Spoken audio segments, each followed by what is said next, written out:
2 years ago, Elena Ruse shattered Eala's Grand Slam dream. Today, the wheel turns. On the same hard courts where careers are made and remembered, Eala walks back onto court against the one player who once denied her everything.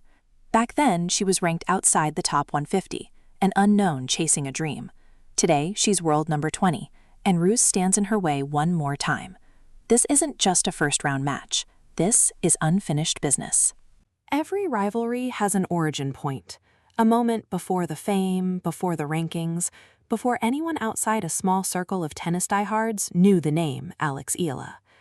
To understand what's about to happen today in Cincinnati, you have to go back.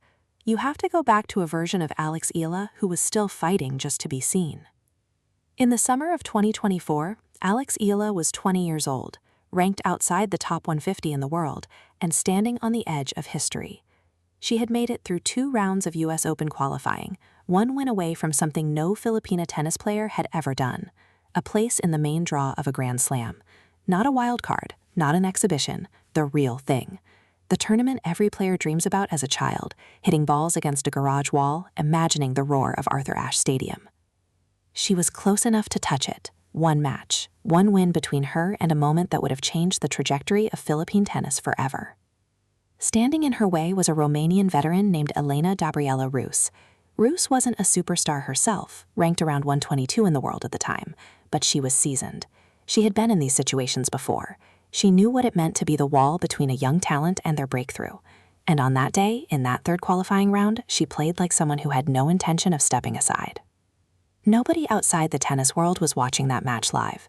There were no packed stands, no primetime broadcast. It was qualifying, the undercard, the invisible rounds where dreams are made and broken away from the cameras. But for Eala, it was everything. It was the difference between walking into the US Open as a main draw competitor or watching it from home, wondering what could have been. This is the part of the story people forget when they only look at where Eala stands today. They see a rising star, a top 20 player, a Wimbledon 4th rounder, a WTA title holder. They don't see the 20-year-old who had to claw her way through qualifying rounds with no guarantee of anything. They don't see how thin the margin was between the career she has now and a very different, much quieter path. That's what makes an origin story matter. It's not the trophies. It's the moment before anyone believed the trophies were coming. And for Eala, this particular moment, this specific match against this specific opponent, carried a weight that no ranking number could capture. Because in tennis, more than almost any other sport, the past doesn't stay in the past. The tour is small, the draws are randomized, but somehow the same names keep crossing paths. And when they do, everyone remembers what happened the last time. So as Eala arrived in Cincinnati 2 years later, carrying a completely different resume, a completely different ranking, a completely different level of belief in herself, one name on the draw sheet stopped her in her tracks: Elena Ruse. The player who once denied her everything. The player who, back when nobody was watching, delivered one of the most painful losses of her young career. This is where the story really begins. Ask yourself, how would you feel walking back onto a court against the one opponent who once took something irreplaceable from you? That's the question hanging over everything that follows. Let's talk about what actually happened on that court in 2024, because the scoreline alone doesn't tell the story, it only hints at it. 3-6, 6-1, 6-4. Ruse won it in 3 sets. And if you know anything about tennis, you know that scoreline tells a story of momentum swinging violently from one side to the other. Eala took the first set. She was ahead. She was doing exactly what she needed to do to close out the biggest win of her career. For a set, the dream was alive, and it was real. Then everything changed. Ruse won the second set 6-1, a collapse. The kind of set that makes commentators go quiet. The kind of set where you can almost feel a player's confidence draining out of them point by point. What flips that fast in a match like this? Nerves. Experience. The simple, brutal weight of knowing exactly what's on the line and feeling that knowledge tighten around your shoulders like a vice. And then the third set, 6-4. Close enough to torture. Close enough that Eala could see it slipping away point by point, game by game, and there was nothing she could do to stop it. Ruse didn't let go. She had been through these moments before. She knew how to finish. And Eala, for all her talent, was still learning what it took to finish a match like this one, on this stage, with this much riding on it. When the last point ended, that was it. No Grand Slam main draw, no Arthur Ashe debut. Instead, a flight home, a season to reflect, and a number next to her name. number 153 in the world, that didn't yet reflect who she would become. It's worth pausing here to ask the question every athlete has to answer after a loss like this. What do you do with it? Some players let a defeat like that follow them. It becomes a story they tell themselves about their limits, a ceiling they quietly accept. Other players take it and turn it into fuel. They let the sting stay sharp enough to remember, but not sharp enough to paralyze them. We don't have a dramatic quote from Eala in the immediate aftermath of that loss. No soundbite of anger, no public outburst. That's not really her way. But what we do have is what came next. And what came next tells you everything about how she processed that defeat.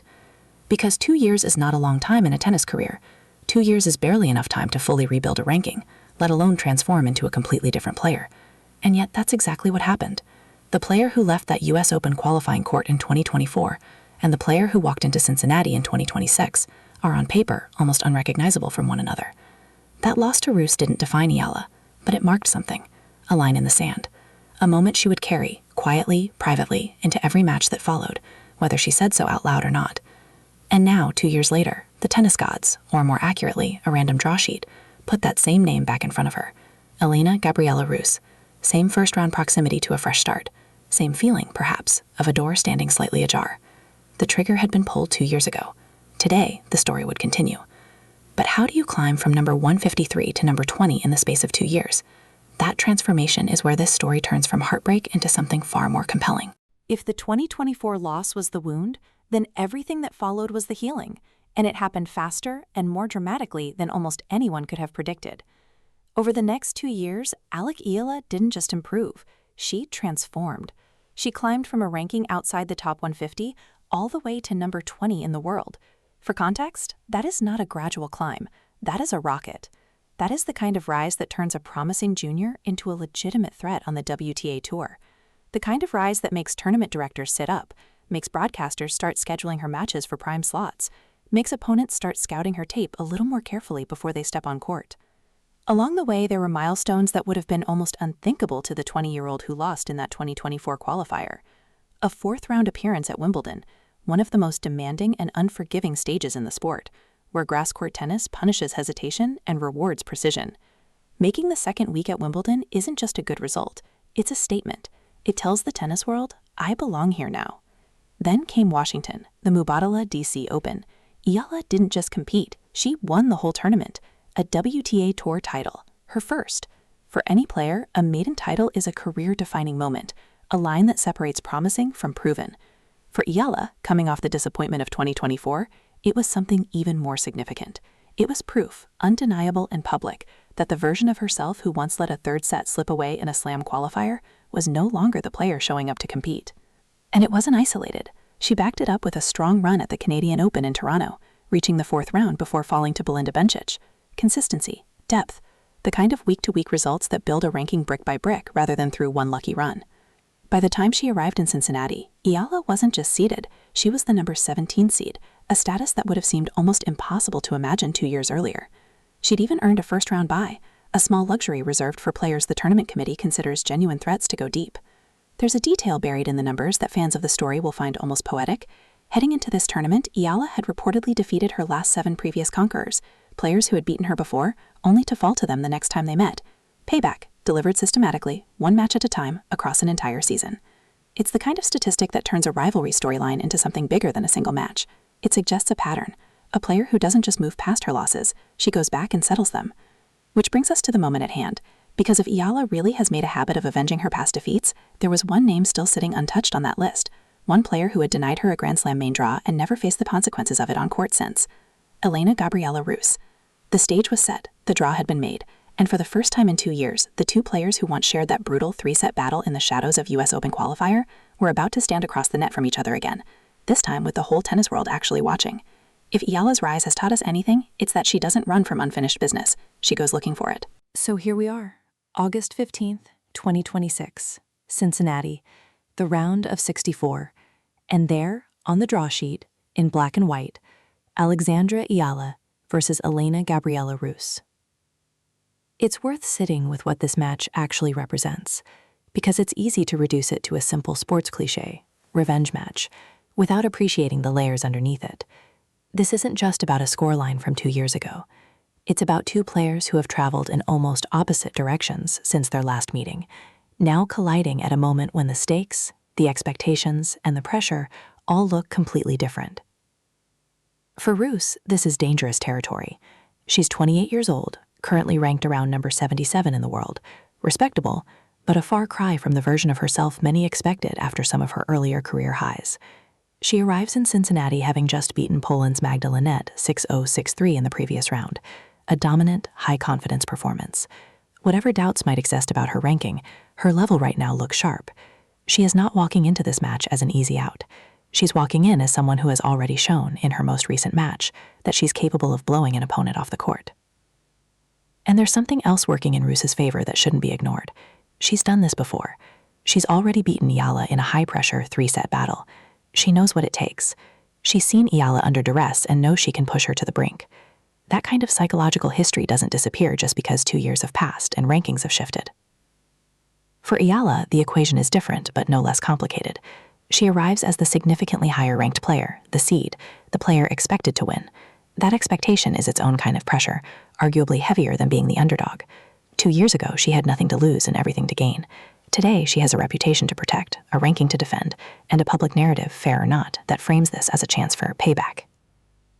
That narrative matters, whether players like to admit it or not. Fans have been circulating this match all week as the rematch 2 years in the making. Philippine tennis followers in particular have flagged this fixture specifically because of what happened in 2024, and there's a very real emotional current running beneath what is, on paper, just another round of 64 match at a mid-tier hardcourt event. But here's the thing about pressure and narrative in tennis. It doesn't actually hit a ball for you. All the storylines, all the history, all the fan anticipation, none of it swings a racket. When Eala steps onto that court today, she has to do what she's done all season, execute point by point under real conditions, against an opponent who is playing with genuine confidence of her own. This is where fallout becomes truth, where narrative it's tested against reality. 2 years of growth, a completely reshaped ranking, a maiden title, a Wimbledon 4th round, none of it guarantees anything today. Tennis has a brutal way of humbling players who assume the story is already written. So the question isn't just, will Eala win? The deeper question is, has she actually closed the gap that opened up on that court in 2024? Or does Ruse still hold some invisible edge, some piece of unfinished authority over her, no matter what the rankings now say? Today, we find out. Let's look at what the numbers actually tell us heading into this match, because underneath all the emotional weight of the rematch narrative, there's a genuinely competitive on-court history that deserves attention. On hard court specifically, the surface this match will be played on, Eala holds a career record of 50 wins to 49 losses, essentially a coin flip. Not the dominant record you'd expect from a top 20 player, but a testament to how competitive her career path has been, full of battles rather than blowouts. Ruse, for her part, carries a career hardcourt record of 67-75, a veteran's resume, full of experience even if the overall numbers are modest. These are not two players separated by an enormous gulf in ability, despite the ranking difference. This is closer than the seedings suggest, and that's exactly what makes today dangerous for Eala, and exactly what makes it an opportunity for Ruse. In the lead-up to this match, Eala spoke to media on August 14th, and her words offer a rare, honest window into how she's actually approaching this moment, not as a revenge mission, but as something more measured, more mature than the narrative outside her camp might suggest. Asked about the idea of momentum carrying her through the tournament, she said, "Momentum is a thing, I guess, but it's not concrete and it doesn't give you any 100% answers, right? So momentum can help. A lot of matches can help with your confidence, but it doesn't guarantee anything." There's something striking about that answer. It's not the language of a player fixated on a 2-year-old defeat. It's the language of someone who has learned, through hard experience, not to lean on stories and streaks, because tennis has a way of punishing anyone who does. She went further when asked what would define a successful week for her in Cincinnati. "I think it's just the level that I play.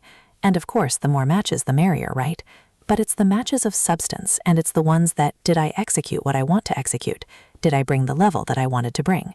So if I lose first round, but it's a really good match, not to say that it's a successful week, but there's something there." Read that carefully, because it reframes the entire revenge storyline the outside world has built around this match. Eala isn't talking about beating Ruse specifically. She's not talking about erasing 2024. She's talking about her own execution, her own standard, her own internal measure of success, regardless of the name on the other side of the net. That's the mark of a player who has genuinely grown since that painful qualifying round loss. Not because she's forgotten what happened, players like her rarely forget, but because she's learned not to let a single past result dictate how she defines herself in the present. And yet, the human element doesn't just vanish because a player says the right things in a press conference. There is still a version of this match where old ghosts creep in, where a tight third set brings back memories of 2024, where a few unforced errors at the wrong moment start to feel less like tennis mistakes and more like history repeating itself. That psychological undercurrent is real, even for players who have done the work to manage it. This is what makes today's match must-watch, not because the outcome is predetermined by a storyline, but because it isn't. Because two competitive, capable players, one seeking closure, whether she admits it publicly or not, and one defending her own recent surge in form, are about to settle this in the only way tennis ever really settles anything, point by point, under real pressure, with no script to follow.